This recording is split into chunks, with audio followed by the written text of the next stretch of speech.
지난 10년 세계 방산 시장과 군사 전문가들은 마하, 속도와 레이더 탐지거리라는 종이 위의 숫자에 철저히 기만당해왔습니다. 매년 연말이면 쏟아져 나오는 서방의 군사 전문지들의 차세대 전투기 결산 리포트를 보십시오. 그들은 마치 약속이라도 한 듯 최고 속도가 얼마인지, 레이더 출력이 몇 킬로와트인지, 스텔스 도료의 두께가 얼마인지에 집착하며 순위를 매깁니다. 화려한 카탈로그 데이터. 그것은 평화로운 시기에나 통용되는 사치스러운 액세서리에 불과합니다. 하지만 지금 우크라이나에서, 중동에서, 그리고 긴장이 고조되는 동아시아의 최전선에서 증명되고 있는 진실은 그들의 보고서와는 정반대의 이야기를 하고 있습니다. 전투기 한 대의 진정한 가치는 에어쇼에서 보여주는 화려한 기동이 아니라 실제 전시 상황에서 유지할 수 있는 실제 가동률과 그 가동률을 결정짓는 무장, 조달의 주권에서 나옵니다. 미국과 유럽의 방산 분석 자료들이 최근 3년간 분쟁 지역의 데이터를 종합하여 내놓은 충격적인 수치가 있습니다. 전투기 출격이 취소되거나 작전이 불가능해진 원인의 약 30%는 우리가 흔히 생각하는 엔진 고장이나 레이더, 오류 같은 기체 결함이 아니었습니다. 그 30%의 공백은 바로 미사일 재고 부족과 판매국의 부품 승인 지연이라는 지극히 정치적이고 행정적인 병참 문제에서 발생했습니다. 이것은 단순한 통계가 아닙니다. 수천억 원짜리 최첨단 전투기가 경납고에서 고철, 덩어리처럼 방치되고 있다는 뜻이며 파일럿이 출격, 명령을 받고도 미사일이 도착하지 않아 하늘을 쳐다만 봐야 하는 굴욕적인 상황이 벌어지고 있다는 증거입니다. 특히 이 수치를 단거리 공대공 미사일로 좁혀보면 상황은 더욱 심각해집니다. 현대 공중전의 교리는 VR, 교전을 강조하지만 실제 전장은 이론대로 흘러가지 않습니다. 적기와 조우했을 때 최후의 생존을 담보하는 것은 결국 단거리 미사일입니다. 문제는 이 미사일의 소모 속도입니다. 평시 훈련 소요량과 비교했을 때 전시 기준 연간 소요량은 무려 5배 이상으로 폭증합니다. 생각해 보십시오. 당신의 공군이 최신형 미국제 전투기나 유럽제 전투기를 보유하고 있다고 칩시다. 전쟁이 발발하고 일주일이 지났습니다. 비축해둔 미사일은 바닥을 보이기 시작합니다. 급히 추가 물량을 요청하지만 공급국인 미국 의회는 수출 승인을 논의하느라 몇 주를 허비하고 독일의 공장은 자국 우선주의 원칙을 내세우며 납품을 지연시킵니다. 그때 당신의 최신의 전투기는 무엇을 할 수 있습니까? 아무것도 할 수 없습니다. 이것이 바로 공급망 리스크의 실체이며 서방 방산 카르텔이 숨기고 싶어하는 화려한 스펙 뒤의 그림자입니다. 대한민국이 그동안 이 치명적인 약점을 몰랐던 것이 아닙니다. 국내 방산업계와 군수내부는 한국이 단거리 공대공 미사일을 기술적으로 만들 능력이 없어서가 아니라 철저한 전략적 판단하에 일부러 개발을 미뤄왔다는 점을 누구보다 잘 알고 있습니다. 과거 우리 공군의 주력 기체들이 미국 시스템, 즉 미군의 군사 규격과 작전 운용 시스템에 깊숙이 종속되어 있던 시절, 독자적인 미사일 개발은 곧 동맹 관리의 균열을 의미했습니다. 2000년대 중반 국방과학연구소 내부 검토 문건이 이를 증명합니다. 당시에도 이미 기술적 성공 가능성은 충분하다는 결론이 났습니다. 한국의 전자공학 기술과 유도무기 설계 역량은 이미 성숙해 있었습니다. 하지만 미군 표준 무장과의 중복으로 인한 외교적 마찰, 우려, 그리고 한미연합작전 시 운용 혼선 발생 가능성이라는 정치적 족쇄가 우리의 손발을 묶었습니다. 헬멧 조준 장치부터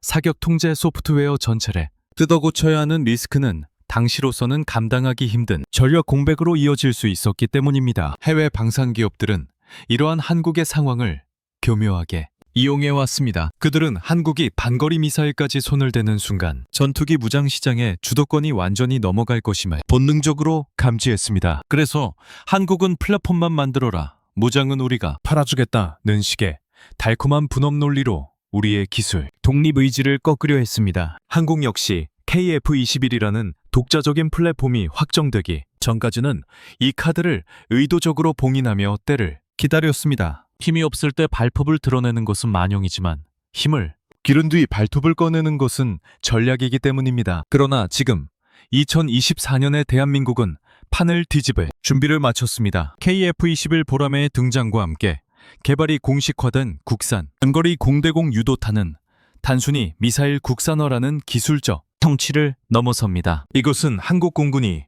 더 이상 남의 나라 의회의 승인, 도장을 기다리지 않고 우리가 원하는 시점에 우리가 원하는 수량만큼 미사일을 찍어내어 전쟁을 수행하겠다는 전쟁 수행 능력의 자주권 선언입니다. 디펜스 뉴스와 에비에이션 위크 같은 유력 외신들이 최근 한국을 주목하는 이유가 바로 여기에 있습니다. 그들이 한국의 KF-21 무장 자립 계획을 보도하며 가장 먼저 언급한 것은 최고 속도도, 레이더 탐지, 거리도 아니었습니다. 그들이 경악한 지점은 바로 총 2,700억 원 규모로 시작된 이 사업의 범위와 완결성입니다. 보통 서방 국가들은 미사일 개발 시 리스크를 분산하기 위해 다국적 컨소시엄을 구성하거나 핵심 부품을 여러 나라에서 조달합니다. 독일의 아이리스 티만에도 다국적 분담 구조로 개발비를 쪼개서 부담했습니다. 미국의 AIM-9X 역시 초기 개발비와 수십 년간의 개량 비용을 합치면 수조 원 단위의 천문학적인 비용이 들어갔습니다. 그런데 대한민국은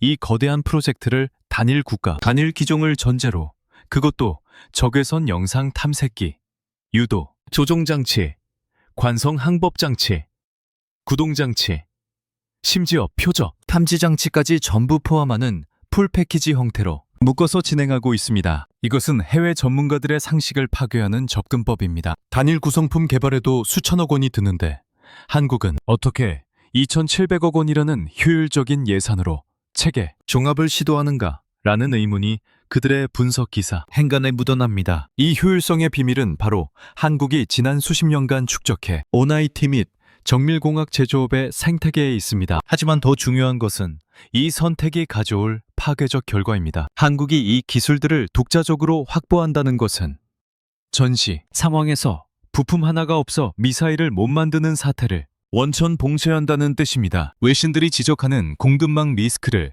한국은 공급망 매제화로 정면 돌파하고 있는 것입니다. 전투기 성능 경쟁의 시대는 끝났습니다. 이제는 누가 더 오래 더 안정적으로 무기를 공급하며 하늘을 지배할 수 있느냐의 싸움입니다. 그리고 이 싸움에서 한국은 가장 강력한 무기를 꺼내들었습니다. 그것은 바로 수치로 증명되는 신뢰성입니다. 단거리 공대공 미사일은 통상 사거리 15km부터 25km까지로 부여되지만 실제 교전 데이터의 70% 이상은 5km 이내의 초근접전에서 발생합니다. 이 죽음의 5km 구간에서는 미사일의 최대 속도보다 표적을 다시 획득하는 시간과 급격한 기동 한계가 승패를, 아니 조종사의 생사를 가릅니다. 최신 서방 미사일들은 최대 60기 내외의 기동 성능과 80도 이상의 오프보어 사이트 교전 능력을 자랑합니다. 하지만 이런 극한의 성능을 구현하기 위해서는 탐색기의 해상도와 신호 처리 지연 시간을 극단적으로 줄여야 합니다. 문제는 이 핵심 기술들이 대부분 철저한 수출 통제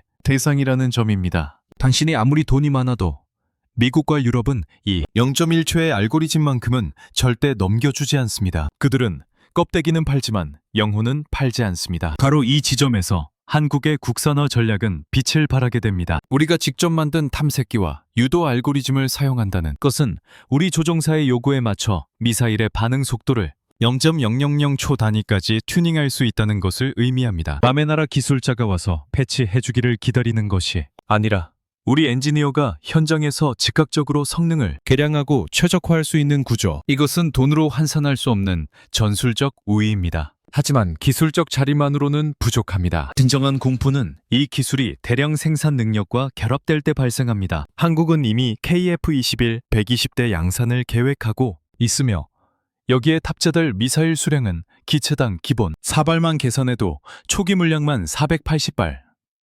훈련탄과 전시, 비축분을 합치면 순식간에 수천 발 단위의 수요가 창출됩니다. 이 엄청난 물량을 외산 무장으로 채운다면 기체 가격 외에 추가로 수천억, 아니 수조 원의 국부 유출이 발생할 것이며 유지보수 비용은 부르는 게 값이 될 것입니다. 반면 국산화가 이루어지면 이야기는 달라집니다. 단가 통제는 물론이고 전시 상황에서 24시간 풀가동되는 공장을 통해 끊임없이 미사일을 전선으로 쏘아 올릴 수 있습니다. 해외 분석가들이 한국의 이번 선택을 단순한 신무기 개발이 아니라 전쟁 지속 능력을 수치로 설계하려는 국가적 기획으로 평가하는 이유가 바로 여기에 있습니다. 그들은 이제 깨닫기 시작했습니다. 기체 성능 경쟁을 넘어 전쟁을 끝까지 수행할 수 있는 구조를 만드는 국가가 아시아에서 등장했다는 사실을 말입니다. 그리고 이 구조적 변화의 중심에는 우리가 상상하는 것보다 훨씬 더 치밀하고 더 공격적인 소프트웨어 전쟁이 기다리고 있습니다. 하드웨어의 국산화는 시작일 뿐입니다. 진짜 승부는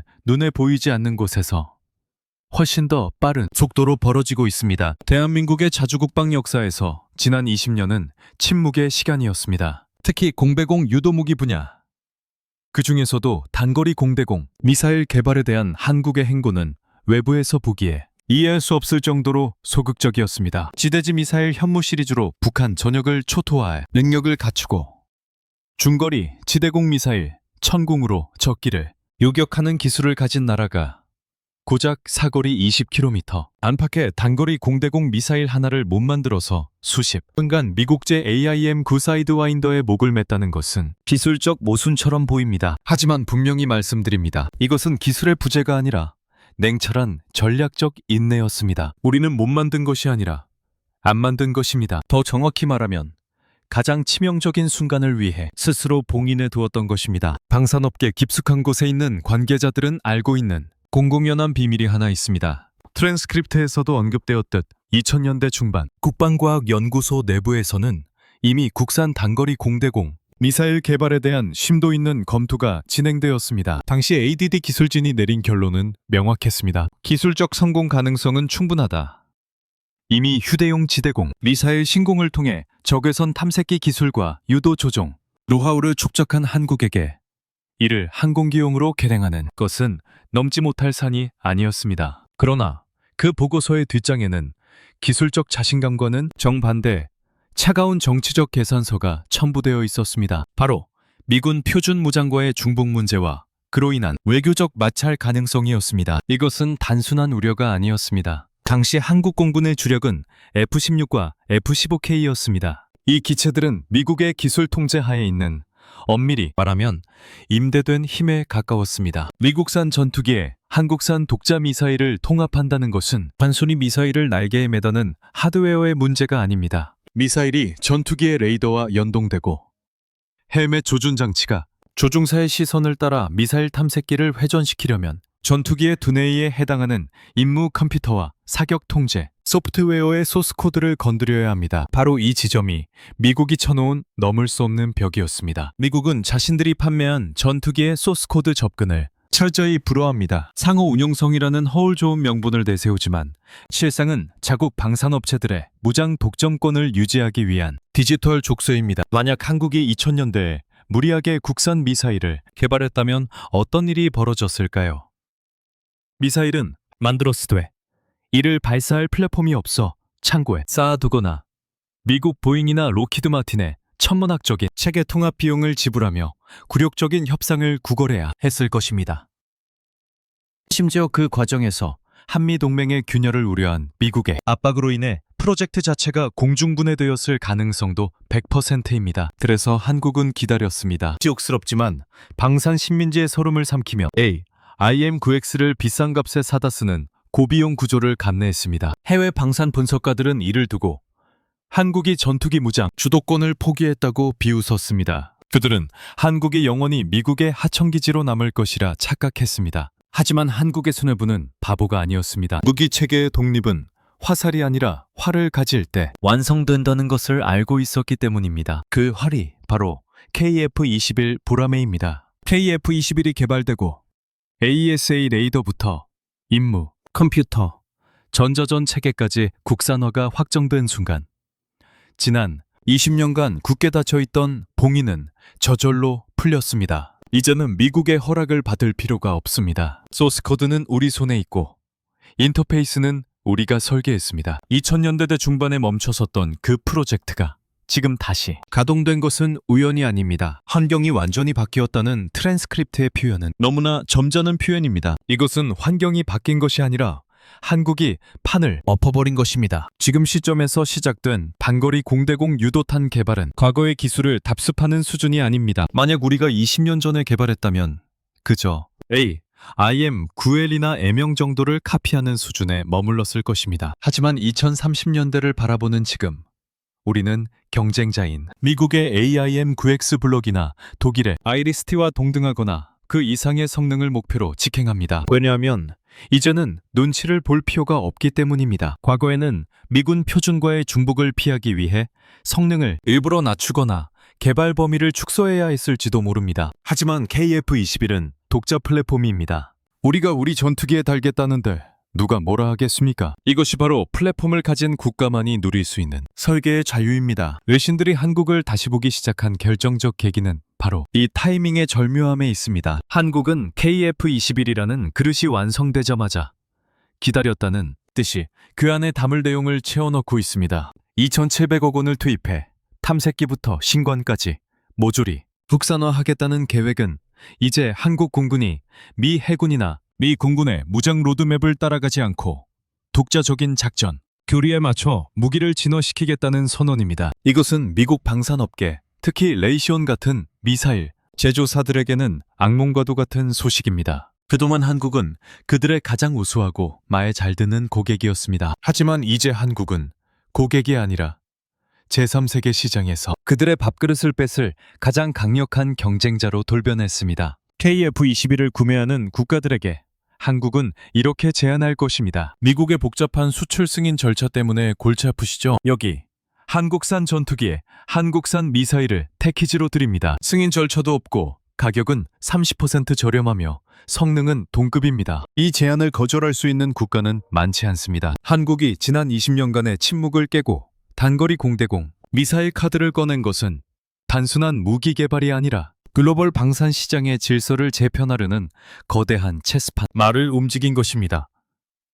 동맹 관리라는 명분 아래 숨죽여왔던 한국의 기술력은 이제 억눌린 용수철처럼 튀어오를 준비를 마쳤습니다. 그리고 그 기술적 폭발력은 70% 이상의 교전이 발생하는 5km 이내의 초근접 공중전, 즉 죽음의 영역에서 가장 먼저 증명될 것입니다. 현대 공중전을 논하는 자들이 흔히 범하는 가장 큰 착각은 미사일이 보이지 않는 거리에서 발사되어 적을 깔끔하게 격추하고 돌아오는 이른바 BVR 교전, 만능론에 빠져 있다는 점입니다. 물론 레이더와 중거리 미사일의 발전은 놀랍습니다. 하지만 전쟁터의 데이터는 잔혹할 정도로 솔직합니다. 장거리 미사일이 빗나가거나 적의 전자전 재밍에 교란되거나 혹은 스텔스 성능으로 인해 서로를 늦게 발견했을 때 전투기들은 필연적으로 서로의 꼬리를 무는 독하이 상황으로 빨려 들어갑니다. 통계적으로 공대공 교전의 70% 이상이 발생하는 곳, 바로 5km 이내의 초근접 교전 구역입니다. 이 죽음의 5km 안에서는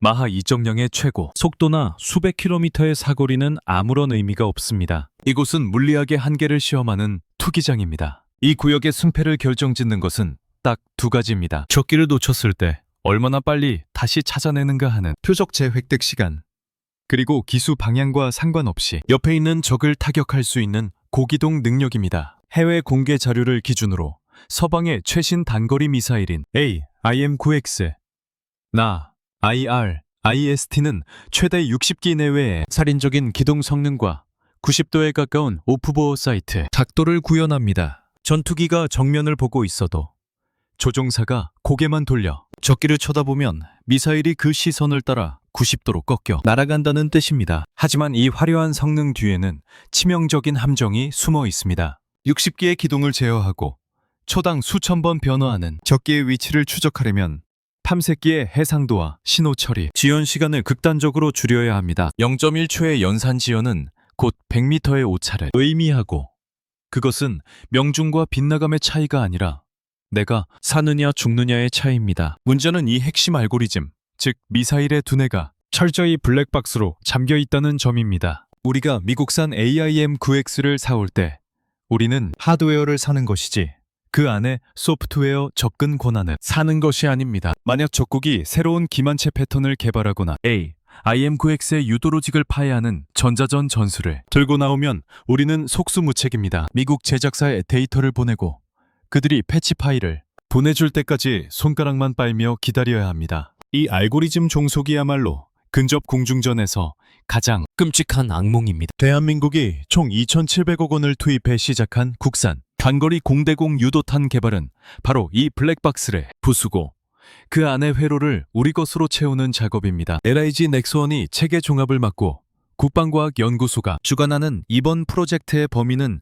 충격적일 정도로 광범위합니다. 적외선 영상 탐색기, 유도 조종 장치, 관성 항법 장치, 구동 장치, 표적 탐지 장치까지 말 그대로 미사일의 머리부터 꼬리까지 전부 국산화합니다. 해외 방산 기업들이 한국이 너무 무모한 도전을 한다고 혀를 내두르는 이유가 여기에 있습니다. 보통은 리스크를 줄이기 위해 탐색기 센서 같은 핵심 부품은 수입해서 쓰는 경우가 많기 때문입니다. 하지만 한국의 선택은 확고합니다. 단일 구성품만으로도 수천억 원이 든다는 서방의 엄살과 달리 한국은 전자산업의 강력한 인프라들 바탕으로 이 모든 것을 하나의 패키지로 묶었습니다. 그리고 이 선택이 가져올 전술적 이점은 돈으로 환산할 수 없습니다. 가장 결정적인 차이는 센서 융합의 속도에서 나옵니다. KF-21은 이미 국산 AESA 레이더, 국산 임무, 컴퓨터, 국산 전자전 체계를 갖추고 있습니다. 여기에 국산 단거리 미사일이 결합되면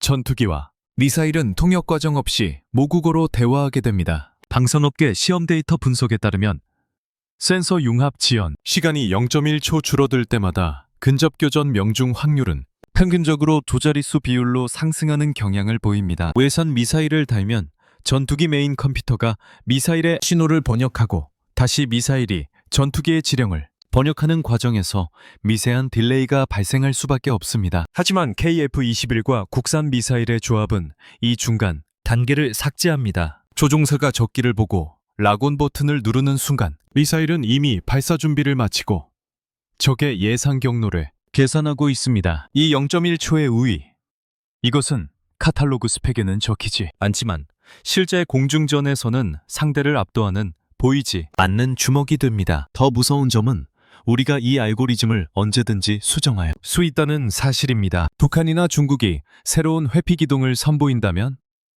우리는 그날 밤 바로 코드를 수정해서 다음날 아침 출격하는 미사일에 업데이트할 수 있습니다. 넥스1과 ADD가 주도하는 개발 구조는 설계 변경과 시험을 실시간으로 반복할 수 있는 환경을 제공합니다. 이는 단순히 국산화를 했다는 자부심의 문제가 아닙니다. 70%의 확률로 벌어지는 5km 이내의 난타전에서 적의 멱살을 잡고 흔들 수 있는 알고리즘 통제권에 우리가 쥐었다는 뜻입니다. 서방의 경쟁자들은 여전히 수십 년 된 낡은 개발 프로세스에 갇혀 허우적대고 있을 때 한국은 소프트웨어의 속도로 하드웨어의 한계를 돌파하고 있습니다. 그 격차가 얼마나 벌어지고 있는지, 그리고 한국의 개발 속도가 서방의 방산 공룡들을 얼마나 비참하게 만들고 있는지 보여주는 충격적인 숫자가 하나 있습니다. 바로 48시간과 12일의 차이입니다. 방산 시장에서 성능은 두 가지로 나뉩니다. 카탈로그에 적힌 하드웨어의 성능, 그리고 문제가 발생했을 때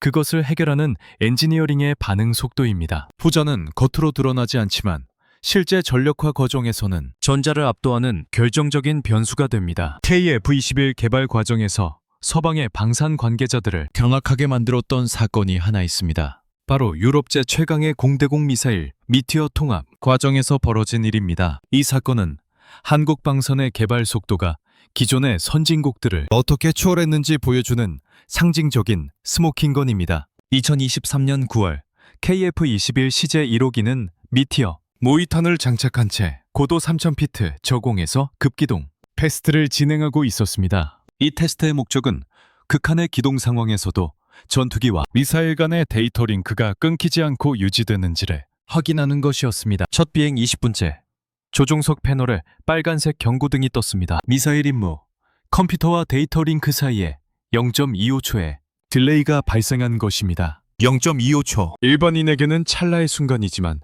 마하 4로 날아가는 미사일에게 0.25초의 통신 지연은 표적 위치 오차를 수백 미터로 벌려놓는 치명적인 결함입니다. 보통의 유럽 방산 프로그램이었다면 이 시점에서 비행은 중단되고 데이터는 본국으로 보내지며 수십 명의 엔지니어들이 모여 회의를 소집했을 것입니다. 원인을 분석하고 수정 코드를 짜고 다시 검증, 승인을 받는데 걸리는 시간은 하세월입니다. 하지만 한국의 대응은 달랐습니다. ADD 소프트웨어 팀은 비행이 끝나자마자 로그 파일을 뜯어보았습니다. 원인은 데이터 전송량이 순간적으로 폭증하며 발생한 버퍼 오버플로였습니다. 그들은 즉시 기존의 전송 방식을 버리고 데이터를 압축해서 보내는 메시지 컴팩션 알고리즘으로 대체하는 코드를 짰습니다. 그리고 정확히 48시간 뒤 수정된 소프트웨어를 탑재한 KF-21은 다시 하늘로 날아올랐습니다. 결과는 놀라웠습니다. 지연 시간은 0.25초에서 0.09초로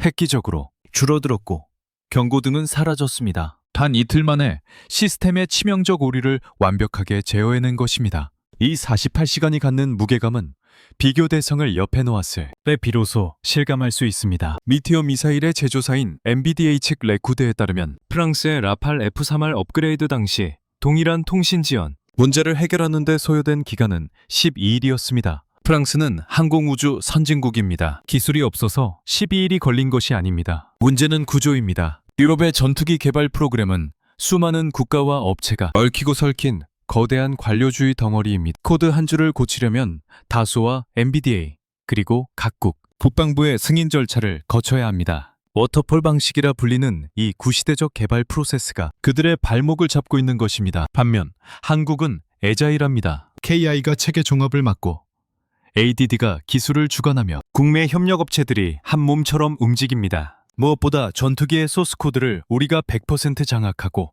있기에 누구의 승인도 기다릴 필요가 없습니다. 문제가 생기면 그 자리에서 고치고 바로 다시 띄웁니다. 이것이 바로 소프트웨어 주권이 가져다주는 무서운 효율성입니다. 엔비디아 엔지니어들조차 이 광경을 보고 혀를 내둘렀습니다. 유럽 밖의 플랫폼에서 미티어가 이렇게 빨리 통합되는 것은 처음 본다는 반응은 빈말이 아니었습니다. 실제로 이후 진행된 실사격 테스트에서 미티어는 3발 모두 표적 드론의 2m 이내에서 근접 폭발하며 100% 명중률을 기록했습니다. 폴란드의 군사 전문지 디펜스 24는 이 사건을 두고 미티어가 비유럽 플랫폼에서도 100% 성능을 뽑아냈다고 평가했습니다. 하지만 그들이 진짜 주목한 것은 미사일의 성능이 아니라 그 성능을 이끌어낸 한국의 통합 속도였습니다. 이 차이는 개발 기간과 비용에서 돌이킬 수 없는 격차를 만듭니다. 과거에는 외산 무장 통합을 위해 해외 업체의 일정에 맞춰야 했고 수정 한 번에 수개월을 허비하며 막대한 비용을 지불해야 했습니다. 지금은 설계 변경과 시험이 주 단위로 순환됩니다. 이 속도의 차이가 누적되면 KF-21은 경쟁 기종들이 1년에 한 번 업그레이드할 때 10번을 진화할 수 있습니다. 한국 공군이 미티어 100발을 1차 계약하고 2026년까지 180발로 재고를 늘려 한반도 전역의 공중초계 순환 비중을 F-15K 대비 1.4배 확대하겠다는 자신감은 바로 이 기술적 통제력에서 나옵니다. 우리가 통제할 수 없는 무기는 진정한 우리 것이 아닙니다. 하지만 KF-21에 통합된 미티어는 비록 유럽산 미사일이지만 그것을 쏘는 방아쇠와 신경망은 온전히 한국의 것입니다. 이것은 단순한 버그 수정이 아닙니다. 세계 방산 시장의 판도가 전통과 역사를 자랑하는 서방의 노포들에서 속도와 효율로 무장한 한국이라는 신흥 강자로 넘어가고 있음을 알리는 신호탄입니다. 하지만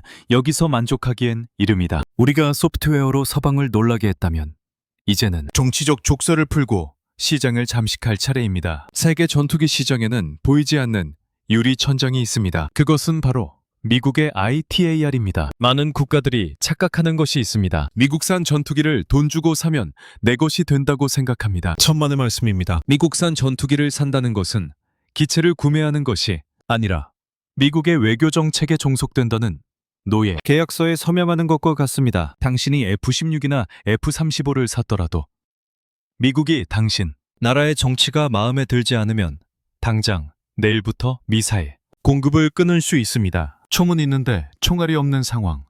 그것이 미국의 동맹들이 겪는 피해입니다. KF-21 보라매와 유럽의 미사일 명가 MBDA 결합은 이 견고한 독점 구조에 균열을 내기 위해 탄생한 전략적 혼종입니다. 에비에이션 위크는 최근 KF-21이 MBDA와 손에 잡은 것을 두고 냉전 이후 처음 등장한 동서합 전투기 수출 모델이라며 큰 의미를 부여했습니다. 하지만 이 표현은 너무 점잖습니다. 적나라하게 말하자면 이것은 한국과 유럽이 손을 잡고 미국의 아이터 통제권을 우회하여 미국이 버려둔 시장을 독식하겠다는 반란의 연합입니다. 유럽의 방산업체들이 왜 보라매에 베팅했을까요? 답은 간단합니다. 그들에게도 팔 곳이 필요하기 때문입니다. 유럽의 대표적인 전투기인 유로파이터 타이프는 이미 노후화되었고 라팔은 성능은 좋지만 살인적인 가격과 프랑스 특유의 까다로운 조건 때문에 진입 장벽이 높습니다. 반면 F-35는 전 세계 시장을 블랙홀처럼 빨아들이고 있습니다. MBDA 입장에서는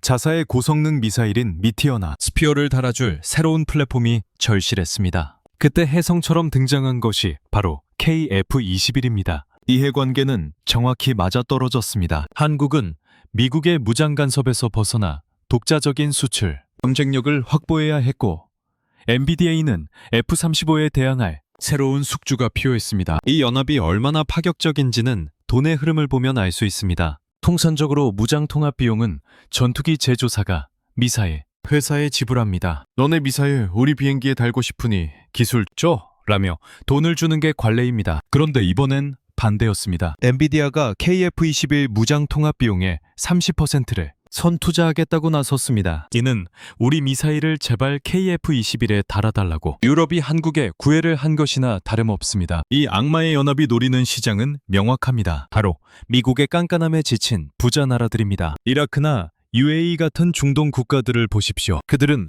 돈은 넘쳐나지만 미국 대외 군사 판매 승인 절차에 피로감에 진저리를 칩니다. F-35를 달라고 해도 미국은 이스라엘의 안보를 위협할 수 있다며 거절하거나 10년 뒤에나 줄 수 있다고 배짱을 부립니다. 그렇다고 중국산이나 러시아산 전투기를 사자니 성능과 신뢰성이 떨어지고 서방 제재가 두렵습니다. 이 틈을 KF-21이 파고듭니다. 엔진을 제외한 무장버스, 미션 컴퓨터, 그리고 전자파, 라이브러리를 국산화한 KF-21은 고객이 원한다면 미국 국무부의 제어 없이도 MBDA와 미사일 직계하기 가능하도록 길을 터줍니다. 즉, KF-21을 사면 세계 최강의 공대공 미사일인 미티어와 공대지 미사일인 스피어-3을 패키지로, 그것도 미국의 눈치를 보지 않고 마음껏 사들일 수 있다는 뜻입니다. 디펜스 뉴스는 이를 두고 서방 표준 미사일을 ITAR 간섭 없이 번들로 받을 수 있다는 것만으로도 KF-21의 협상력은 한 단계 올라간다고 극찬했습니다. 이것은 단순한 옵션의 추가가 아닙니다. 미국의 허락 없이는 전쟁도 못하는 나라들에게 한국이 전쟁의 자율권을 범으로 얹어 파는 셈입니다. 결과적으로 두 나라는 서로 윈윈했습니다. 한국은 독일제 미사일을 구매해 KF-21의 장거리 타격 능력을 단숨에 세계 최고 수준으로 끌어올렸고, 독일과 프랑스는 한국이라는 매력적인 플랫폼을 통해 아시아와 중동 시장에 자사 미사일을 뿌릴 고속도로를 뚫었습니다. 특히 주목할 점은 이 연합이 단순히 기존 무기를 다는 수준을 넘어 미래 전장을 위한 맞춤형 설계로 나아가고 있다는 것입니다. MBDA는 KF-21만을 위한 새로운 파일런 설계를 지원하고 있으며 한국의 KAI 엔지니어들은 기체 내부 공간을 뜯어 고쳐가며 유럽산 미사일을 위한 자리를 만들어내고 있습니다. 하지만 정치적 셈법이 아무리 훌륭해도 물리적 통합이 불가능하면 소용없습니다. 아무리 좋은 미사일이라도 전투기 배 안에 들어가지 않으면 말짱 도루묵입니다.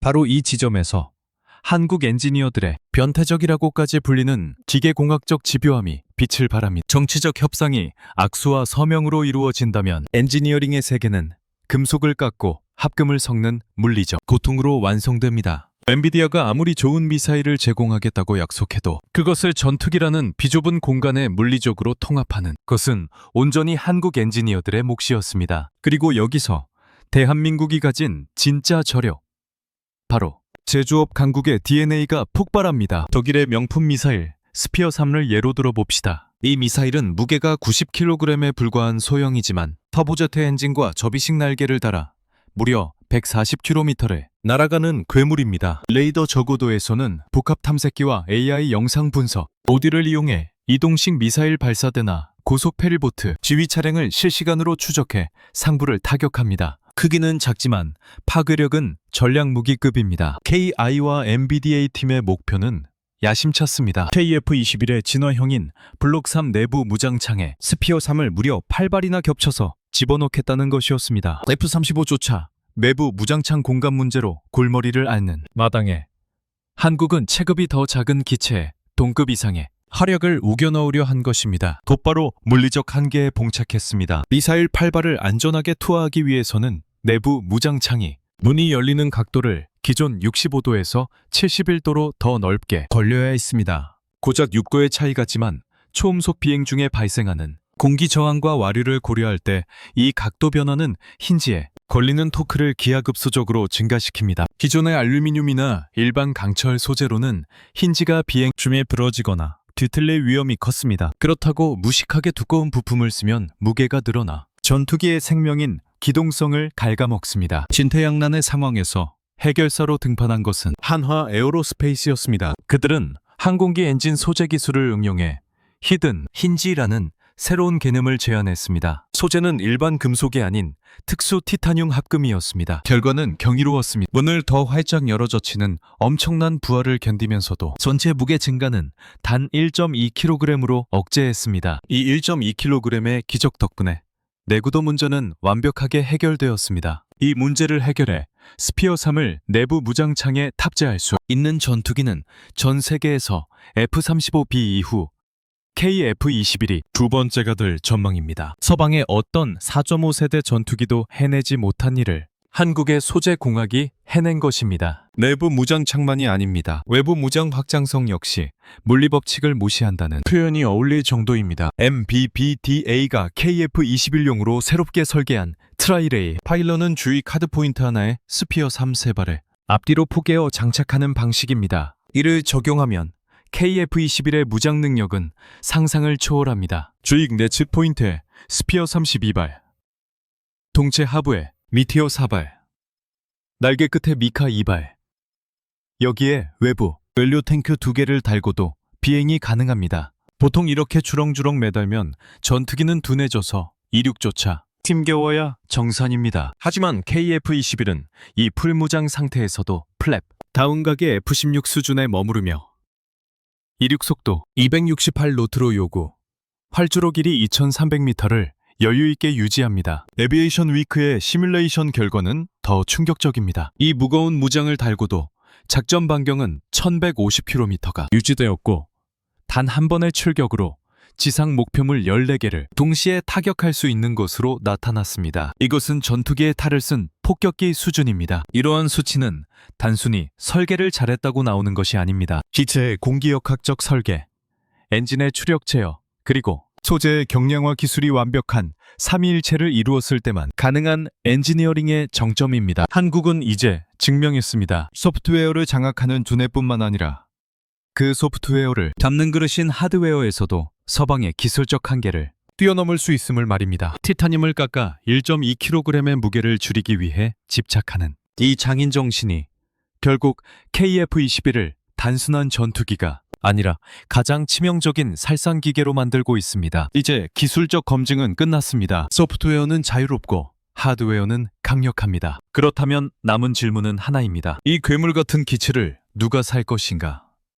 세계 시장에는 이미 F-35에 지치고 고형 기체에 질린 수많은 국가들이 지갑을 열고 기다리고 있습니다. 세계 전투기 시장에는 지금 거대한 태풍의 눈이 형성되고 있습니다. 이 태풍은 최첨단 스텔스기 경쟁이 아니라 노후화된 전투기들의 집단 퇴역이라는 현실적인 위기에서 시작됩니다. 2025년부터 2035년 사이 전 세계 공군 전력에는 구멍이 뚫립니다. 냉전의 마지막 유산이라 불리는 F-16A/B, F/A-18C/D, 미라지 2000 초기형을 포함해 약 2800여 대의 4세대 플랫폼들이 수명 한계에 도달해 고철 처리장으로 향해야 합니다. 각국 공군 참모총장들의 머릿속은 복잡합니다. 당장 이 구멍을 메워야 하는데 시장에 나와 있는 대안들은 하나같이 나사가 빠져 있거나 터무니없이 비싸거나 살 수조차 없기 때문입니다. F-35 라이트닝이 물론 성능은 압도적입니다. 하지만 로키드 마틴의 생산 라인은 이미 포화 상태입니다. 연간 170대 남짓한 생산량으로는 미군과 최우선, 동맹국들의 수요를 맞추기에도 벅찹니다. 지금 주문해도 7년, 10년을 기다려야 합니다. 게다가 도입 후 유지 비용은 중소고가 국방 예산을 파탄내 수준이며 운용 주권은 철저히 미국에 종속됩니다. 라팔이나 유로파이터 타이푼, 검증된 기체지만 가격이 문제입니다. 최신 사양인 라팔 F사는 웬만한 스텔스기 뺨치는 가격표를 달고 있으며 도입 조건 또한 까다롭습니다. 이 절망적인 공급 절벽의 틈새를 KF-21 보라매가 파고듭니다. 외신들이 KF-21을 두고 현실적인 골디락스 옵션이라고 평가하는 이유가 바로 이것입니다. 너무 비싸지도 않고 성능이 떨어지지도 않는 딱 적당한 균형점. 하지만 한국이 제시하는 것은 단순한 가성비가 아닙니다. KF-21은 시장의 판도를 뒤집을 가격 파괴자이자 성능 포식자로 등장했습니다. 카이 자료에 따르면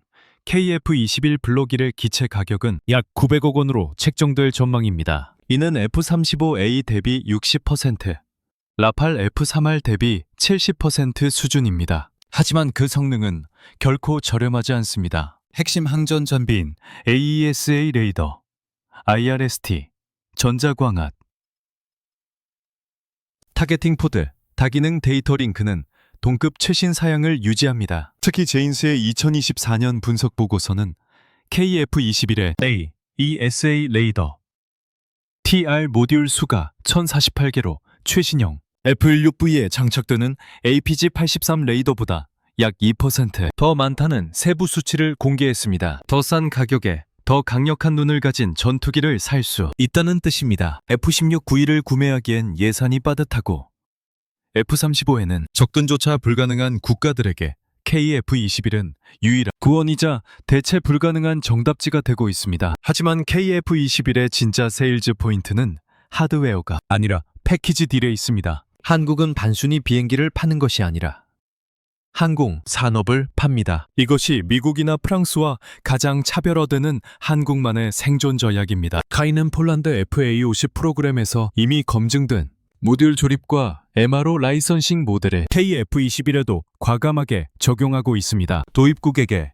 부품 국산화율 30% 보장이라는 조건을 내건 것은 서방 방산 카르텔에서는 상상도 할 수 없는 파격입니다. 미국은 나사 하나까지 자국산을 쓰라고 강요하지만 한국은 당신네 나라 공장에서 부품을 만들어서 조립하게 해주겠다고 제안합니다. 폴란드 국방부가 32대 구매 협상에서 이 조항을 핵심 조건으로 내걸고 보람의 우선 협상 지위를 검토 중인 것은 우연이 아닙니다. 자국 항공 산업을 키우고 싶은 야망이 있는 국가들에게 한국은 갑질하는 판매자가 아니라 기술을 나눠주는 파트너로 다가갑니다. 이 전략은 동남아시아와 중동에서 이미 먹혀들고 있습니다. 말레이시아는 노후화된 F/A-88D 호넷 18대를 대체하는 MRCA차 사업을 2026년부터 본격화합니다. 이미 FA-50을 도입하며 한국 무기체계에 대한 신뢰를 쌓은 말레이시아에게 KF-21은 현지 MR로 센터 패키지까지 포함된 매력적인 제안입니다. 태국 역시 RTF 2030 프로젝트에서 KF-21을 조건부 우선 협상 대상으로 올려놓고 저울질하고 있습니다. 중동의 큰손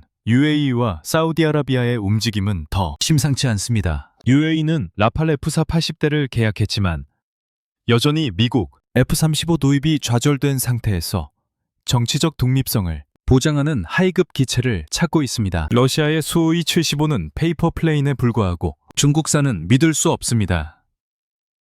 이때 KF-21이 등장했습니다. 사우디아라비아의 비전 2030 프로그램에서도 KF-21 현지 조립 라인이 포함된 60대 규모의 패키지 논의가 수면 밑에서 활발히 진행 중인 것으로 알려졌습니다. 유럽 시장도 뜨겁습니다. 폴란드를 필두로 F-16V의 가격 상승과 납디 지연에 지친 체코와 슬로바키아 같은 동유럽 국가들이 KF-21 쿼터 재도입 여부를 타진하고 있습니다. 국제전략문제연구소는 밀리터리 밸런스 2035 초안에서 KF-21의 수출 누적 판매량을 260대로 예측했습니다. 이는 보수적인 수치입니다. F-35 조달 예산에 지치고 미국의 간섭에 질린 중간 규모 국가들이 KF-21로 눈을 돌리는 순간 2028년 FOC 선언과 동시에 보람에는 제3세계 공군의 새로운 표준이 될 것입니다. 여기에 마지막 퍼즐 조각이 맞춰지고 있습니다. 그동안 가장 큰 제약이었던 심장, 즉 독자 엔진 개발입니다.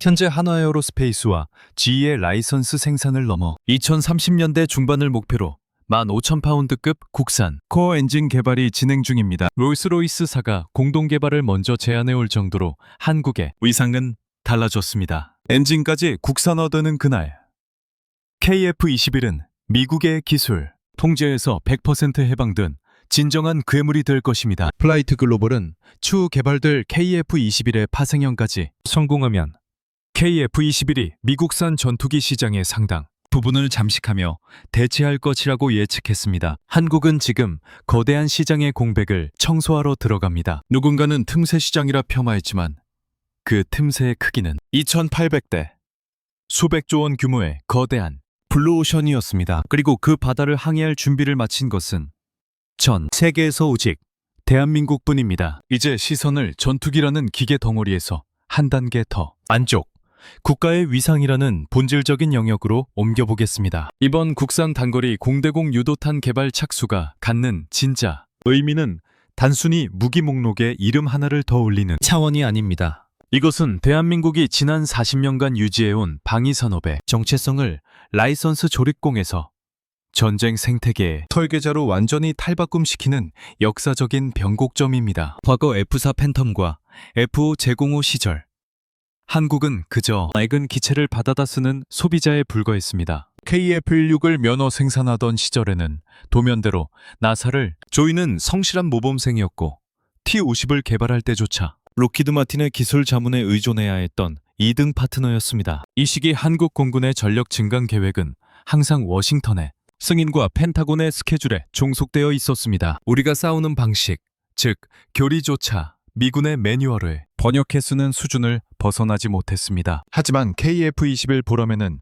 출발 전부터 달랐습니다. 한국은 이 플랫폼을 기획하면서 대량 양산과 수출형, 5대, 그리고 독자적인 개량 로드맵까지 고려한 큰 그림을 그렸습니다. 플랫폼을 가진다는 것은 단순히 비행기를 국산화하는 것이 아닙니다. 그 비행기에 무엇을 달지, 어떤 레이더로 무엇을 볼지, 그리고 어떻게 싸울지를 스스로 결정할 권한을 갖는다는 뜻입니다. 여기서 국산 단거리 공대공 유도탄은 이 거대한 패키지, 전략의 활용 점정입니다. 이미 한국은 국산 장거리 공대지 유도탄과 KG-GB를 통해 지상 타격의 자립을 확보했습니다. 여기에 공중전의 마지막 보루인 단거리 교전 능력까지 국산 무장으로 닫아버리면 KF-21은 기체, 레이더, 두뇌, 그리고 주먹까지 한 나라가 A부터 Z까지 전부 설계하고 통제하는 완전체가 됩니다. 이런 구조를 가진 국가는 전 세계에서 미국, 러시아, 프랑스, 중국 등 5손가락 안에 꼽힙니다. 영국이나 독일조차 독자적인 전투기 플랫폼이 없어 다국적 개발에 의존하는 마당에 한국이 이 배타적인 클럽에 문을 부수고 들어간 것입니다. 해외 방산 분석가들이 한국을 두려운 시선으로 바라보는 이유가 바로 여기에 있습니다. 그들은 한국이 단순히 성능 좋은 무기를 파는 것이 아니라 전쟁을 끝까지 끌고 갈 수 있는 지속 가능한 시스템을 팔기 시작했다는 사실을 간파했습니다. 기존의 방산 시장 질서에서 제3세계 국가들은 서방의 무기를 사면서 그들의 외교적 간섭까지 함께 구매해야 했습니다. 하지만 한국은 누구의 승인도 기다리지 않고 누구의 눈치도 보지 않으며 당신들이 원하는 방식으로 공중전을 설계하라는 메시지를 던지고 있습니다. 이것은 미국 중심의 단긋체제 방산시장에 균열을 내는 가장 강력한 세일즈 포인트입니다. 이 흐름 속에서 국산 단거리 공대공 유도탄은 단순한 미사일이 아닙니다. 이것은 한국 공군이 그리고 KF-21을 구매할 미래에 고객들이 외세의 개입 없이 작전의 시작과 끝을 스스로 통제할 수 있게 만드는 마지막 열쇠입니다. 그리고 이 열쇠가 KF-21의 무장창에 꽂히는 순간 한국은 전투기를 잘 만드는 제조업 국가에서 공중전의 생태계를 지배하는 표준 수립 국가로 완전히 넘어가게 됩니다. 견어의 무게를 아는 사람일수록 이번 개발 착수를 조용하지만 강하게 평가하고 있습니다. 지금 한국의 엔지니어들은 연구소에 불을 밝히며 2032년을 향해 달리고 있습니다. 그들이 만들고 있는 것은 미사일의 회로가 아니라 대한민국 국방의 자주권 그 자체입니다. 한국 유럽 기술 동맹이 실제로 어느 정도 선거를 낼지, 그리고 독자 무장으로 채워진 KF-21이 세계 시장을 어떻게 잠식해 들어갈지 앞으로의 5년이 승부처가 될 것입니다. 보람의 날개짓은 이제 막 태풍을 일으키기 시작했습니다. 그리고 그 태풍의 끝에 서 있는 것은 더 이상 누군가의 허락을 기다리지 않는 강대국 대한민국의 모습일 것입니다.